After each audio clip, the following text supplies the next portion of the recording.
Alright guys, welcome back to another Opera Omnia video where we are going to be talking about the Crystal Quest and Crystal Rooms that has been announced early for Global Opera Omnia. If you missed out on the community live stream, make sure to check out my recap video because I do go over a lot of changes that was announced that is going to be happening from here on out, starting with July's content. So because of all of the crazy amount of changes and the fact that Global is going to be getting the Crystal Quest and Crystal Rooms early, like almost 3 months early, we have a lot to talk about. Now, the slides, they do tell you like the basic things about the Crystal Quest, how to get the sparkles to be able to start increasing your character stats or unlocking the crystal passive, so on and so forth. Like, there's a lot to talk about when it comes to the Crystal Quest and everything that you need to know about it. So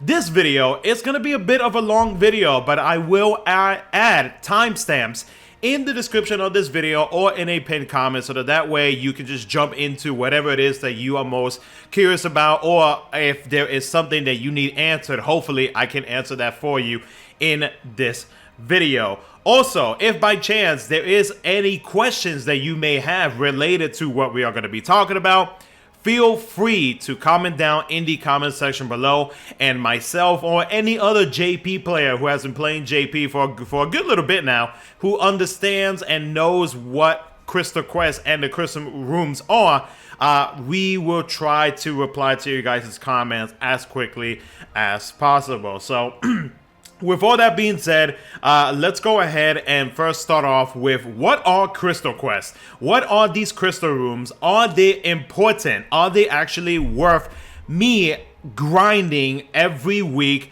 for that one per week event that drops every Monday morning? So basically with these Crystal Quests, what they do is that they basically give you the access to be able to gain stat increases for the crystal color of your choice. Not only that, but you also have the option of being able to unlock brand new passives. Now, these passives, we will be getting into those passives in this video. Again, timestamps in the description or in the pinned comment if you wanted to jump to that. But we have a lot of passives to go over because a lot of these passives, they do grant said character some pretty good benefits. Maybe they are missing something within their kit that you wish that they could have. Well, maybe one of these crystal passives might be able to help you out, because there are 3 different types of crystal passives. You got your support passive, your attack passive, and your defensive passive. And like I said, each of these passives,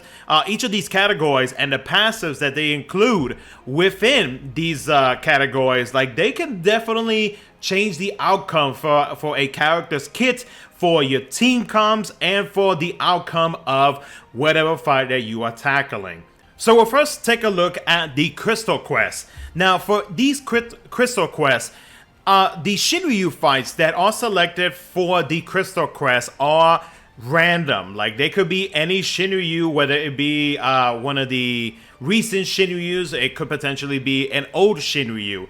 Regardless of whatever Shinryu it is, there are different Shinryus, and they do change it up from time to time. Like, they will remove certain Shinryu crests and replace them with other ones, and they'll do that from time to time. It's not always going to be the exact same ones. Now, with that being said, basically you do have an opportunity to be able to re-roll and hopefully get another Shinryu that you are trying to chase for. Now, with the quest pool that they are going to list, the Shinryu fights that you have a chance of re-rolling to that specific Shinryu fight. Now, it doesn't matter which one that you choose, the outcome is still going to be the same with the number of sparkles that you are going to gain.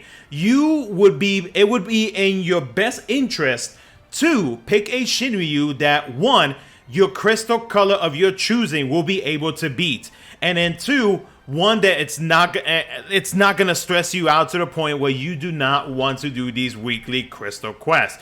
Now, these crystal quests are definitely worth it because, again, like I mentioned earlier, you do gain stat increases, you get access to passives, and like you can play around with a lot of these passives to potentially make whatever character it is with the specific crystal color that you are working on to actually gain some pretty good benefits. Now, of course, there are some cons to it, but we'll get into it later down in this video.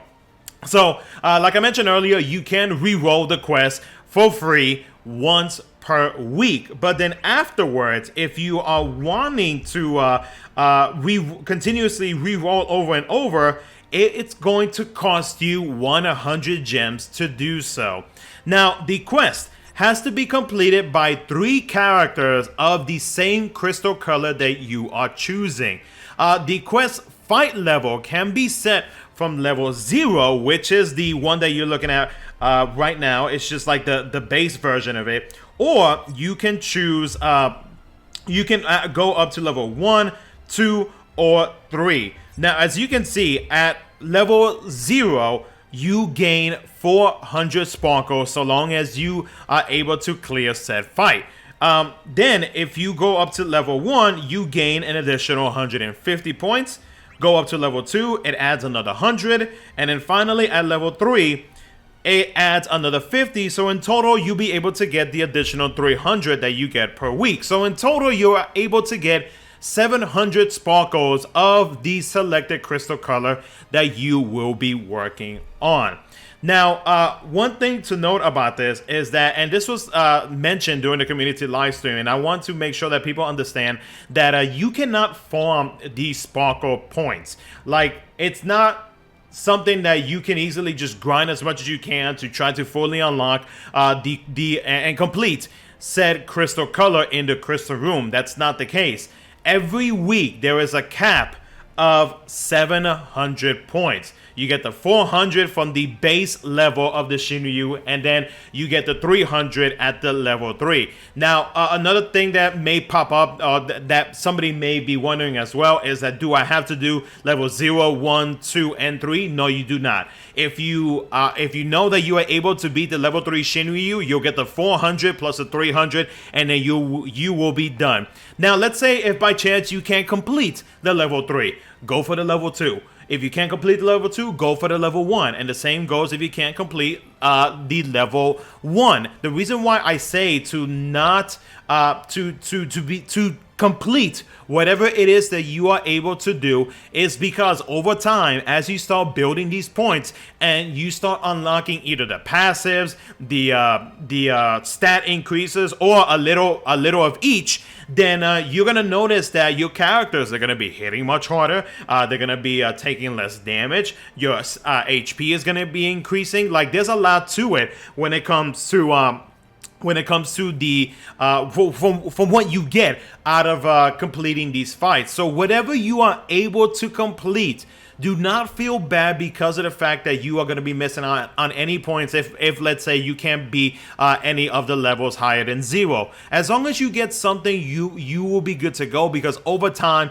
you will be pulling for other characters, and then you'll be increasing the stats or unlocking passives for said crystal color, and then you'll be good to go. You'll be able to defeat the level 3. Things are going to get much easier, like I said, as banners start dropping, and then you'll be fine. You'll be able to complete said fights with ease, and you'll be able to get the benefits of what you get whenever you are completing these weekly crystal quests. Now, one final thing to add about these Shinryu fights is that depending on the difficulty level that you choose, starting off at level 0, the HP remains unchanged. But as you start increasing the levels, depending on which level you are able to complete, the enemy's HP are going to start increasing up to times 1.5. So yeah, best believe at level 3 they are going to have a lot of HP, but at the same time it does allow you to be able to unlock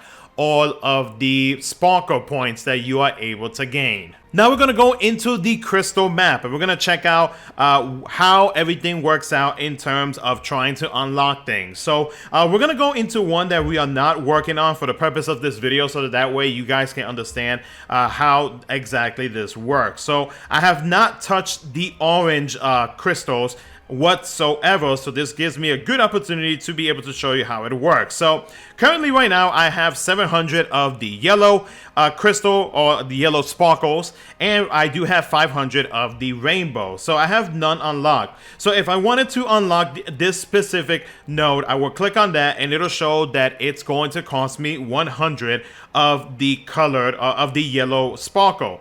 If I want to unlock all of them, I am able to do so, and if I do unlock all 4 around this specific node, it does grant me the access to be able to unlock it, so long as I have enough sparkle points to be able to unlock it. Now let's say by chance you did not want to unlock the node, and you want to go on a similar route that I have started doing lately, which is to just focusing on getting the stat increases. Well, that is very much possible, because all you have to do is just circle around it. You do not have to unlock the node to continue on to the next one, because all you can just do is just follow the lines, and you can continue unlocking the passives as long as you have the correct amount of crystal of the sparkle points that you currently have. So if you want to focus on unlocking stats, you can do that as well. If you're wanting to unlock just the nodes itself,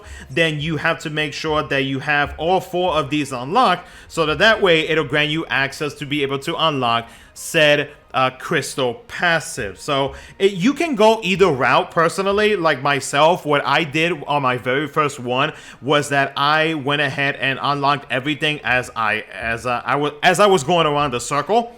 But then I decided, you know what, to make things easier for me when it comes to going up against the level 3 Shinryu fights, let me go ahead and take advantage of the stat increases that I do gain, and focus on the stat increases before I start jumping into which specific crystal passive that I am wanting to unlock. I think, for at least for myself, that actually, the outcome of it was much better for me, because it actually allowed me to be able to knock out the Shinryu fights much easier without having to struggle with, let's say, like not dealing enough HP damage, or maybe I took too much damage and I didn't have enough HP, so on and so forth, whatever the reason that it may be. So you can honestly go with whatever route you feel comfortable with. Now, if I haven't mentioned this already, to be able to unlock one of the stat nodes, it does cost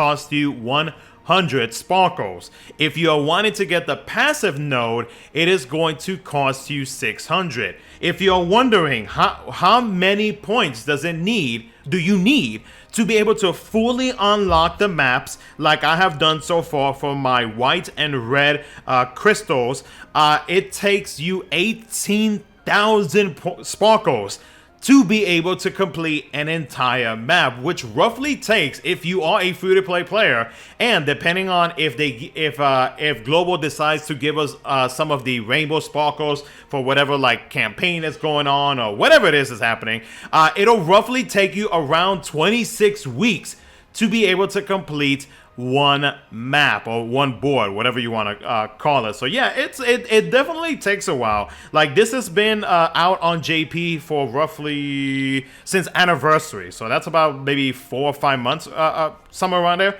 And I was able to unlock 2 crystal colors, and I'm working on my 3rd one right now. But technically, I would only be right now working on my 2nd one if I was a free-to-play player. I have purchased packs that they do sell the rainbow sparkles, just because like I want to be able to speed up this process as quickly as I can, and because I do support the game and I do make content on the game, well, in turn it works out for me in the long run. So because of the packs that I have purchased, which the prices for the beginner ones are actually not that expensive. They're not like the $74.99 ones USD that we have for some of the packs we do have. Later down the line, they will release them. They just recently released one for JP, but like I do believe that the other ones are actually like way cheaper than that. So it just depends on like which ones that you wanted to get.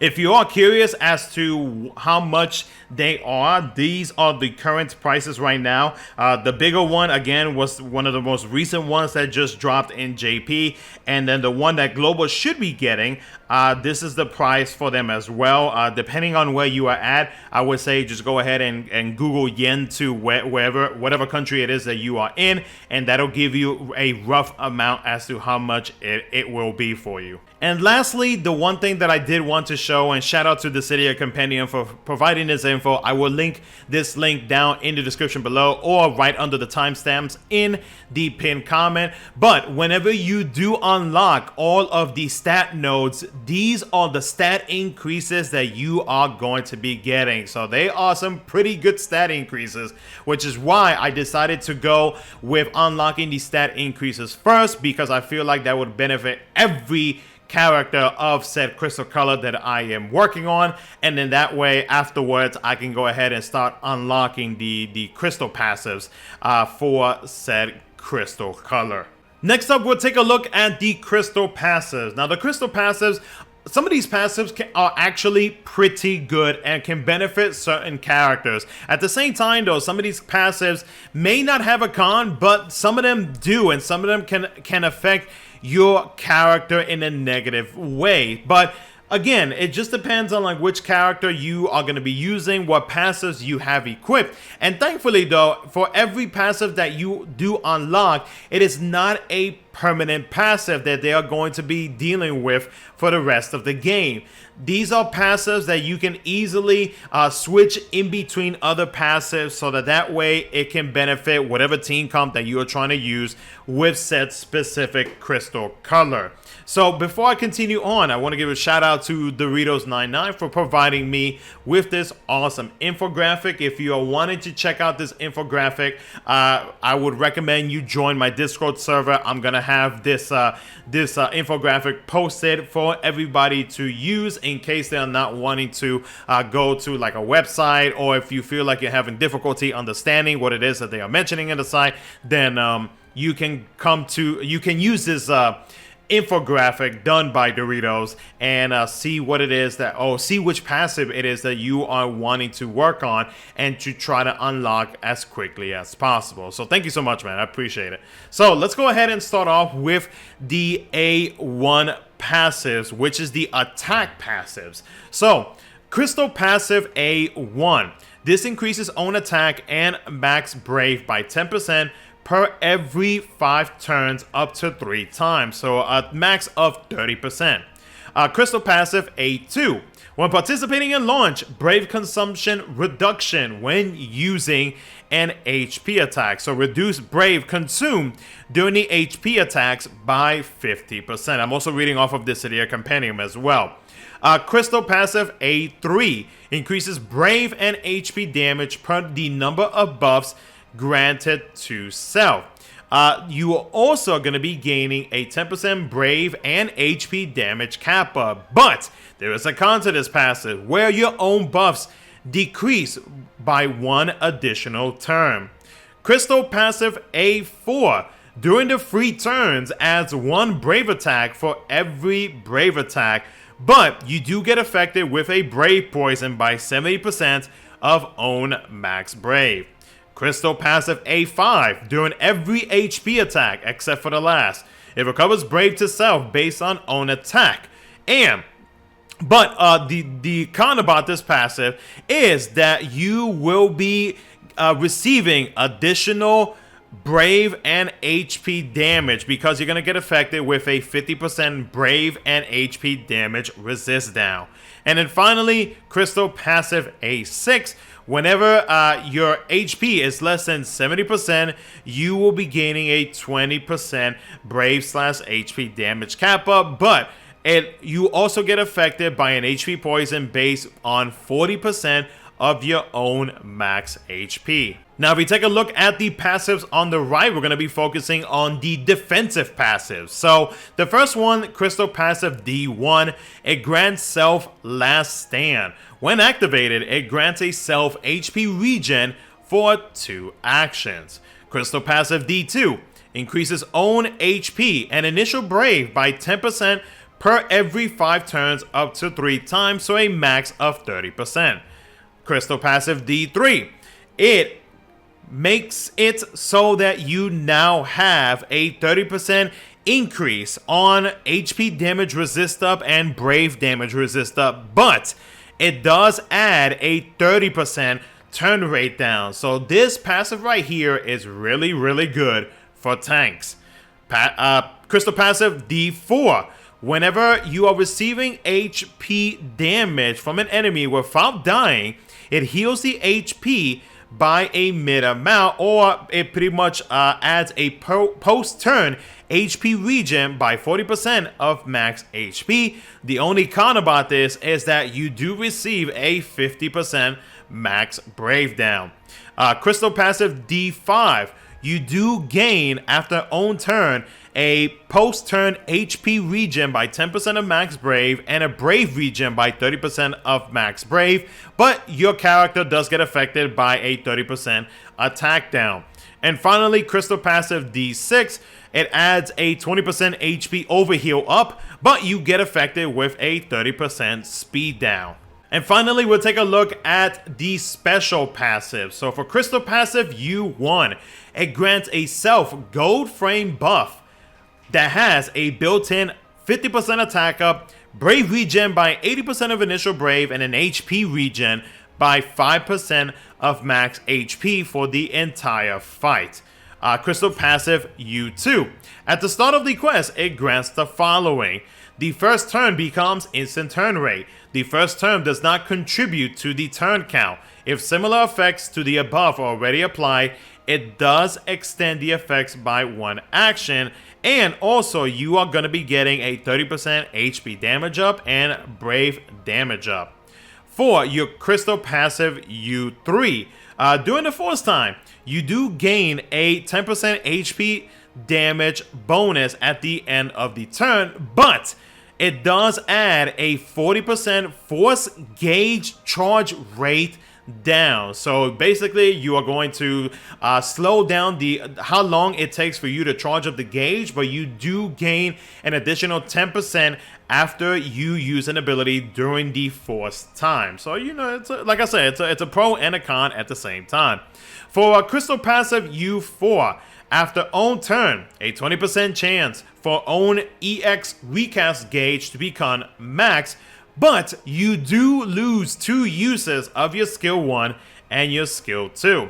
For Crystal Passive U5, it decreases the chance for debuffs to be inflicted by 100%, but it does decrease any casted buffs by self by 2 actions. But if the buff is originally 2 or less actions, it becomes 1 action instead. And finally, for Crystal Passive U6, you do gain 2 uses on your LD ability. Whenever you use your LD ability, you gain a 20% HP damage cap up. Whenever you are using your EX ability, you lose a 20% HP damage cap up, and it decreases the EX recast gauge to nothing. So basically, you are not going to be using your EX anytime soon. Now you may be wondering, and you may ask as well, what crystal color should I focus on? Honestly, there's no right or wrong answer. It just depends on like what crystal color you are wanting to focus on. But my best thing would be to go to the City of Compendium or even in game and filter out your crystal colors. Like let's say for example you want to look at the black crystal characters. If you take a look at some of these characters are pretty nasty. You have Astos that's going to be coming out soon. You have Quina, Scythe, Shrek, Iroha, Elnage, you have Gobez, Noctis, Zack, Kane, Squall, on. You know, the list goes on, right? There are like so many good characters within this specific crystal color. But one thing to know is that you also have to make sure that you have some type of way to be able to handle anything that comes at you, especially when you are tackling the crystal quest. Because take for example the black crystal characters. If you really pay close attention, you're gonna notice that a lot of these characters are mostly focused on just straight up dealing damage, and that's pretty much about it. But you don't really see hardly any characters, unless you really want to get specific on it. You don't really see a specific force charger on the Black Crystal character list. So those are things that you pretty much have to look at whenever you are taking a look at some of these crystal like the list of specific crystal colors. So take example for me myself. I decided when this first came out in JP that I wanted to focus on the white crystal color. Now at the time, there was not really any like big, huge, tremendous characters in the white crystal color category. But as time progressed, I actually got very lucky because there were a lot of characters dropping with the white crystal color that were pretty damn good. Like Jill, you have Arciella that recently came out, Deuce is another one, Vincent, Lena. Like you're gonna notice that there are a good amount of support characters in that are under the white crystal color. And you guys already know I love my support characters because they make everybody else look good. So those are things that you really have to like pay attention to, and you kind of like see like what you think it's going to benefit you in the long run. Which crystal color do you think is going to be best for you? Just go by basically like whichever you feel like is going to like hold you out for the next coming months, so that way you will not regret it. Because sadly, you cannot take back any of the nodes or anything like that you have unlocked. So you have to be careful and choosing on which one you are wanting to go for. Now, if you are wanting to not just focus on one and focus on multiple crystal colors at the same time, that's fine too. You don't have to focus on one. You can go ahead and unlock some of these stat nodes for all of the crystal colors that you got over time. You can unlock specific passives for a crystal color. It doesn't matter. It's your game. That's why there is no right or wrong answer. It is my best recommendation that you take a look at the list of characters, whether it be here in the City of Compendium or in game, and make sure that you know what you are going to start working on, what you're going to get your hands on, so on and so forth, so that way you will not regret it later down the line. But other than that though, guys, that's pretty much going to be it for the video. Hopefully I was able to answer everything that you guys have been curious about related to the crystal rooms, related to the crystal passives, the nodes, and everything like that. Again, if you do have any questions, feel free to comment down below, and myself and or any other JP players will try to reply to you as quickly as possible. Not that I'm saying any other JP players has to respond, but you know, if you want to help your boy out, I'd appreciate it. So but anyways though, guys, hope you guys enjoyed the video. Thank you so much for watching. I know there was a lot to take, but hopefully I was able to help you guys out in understanding what's going to be dropping to Global DFFOO. Thank you so much for watching. I'll catch you guys in the next one.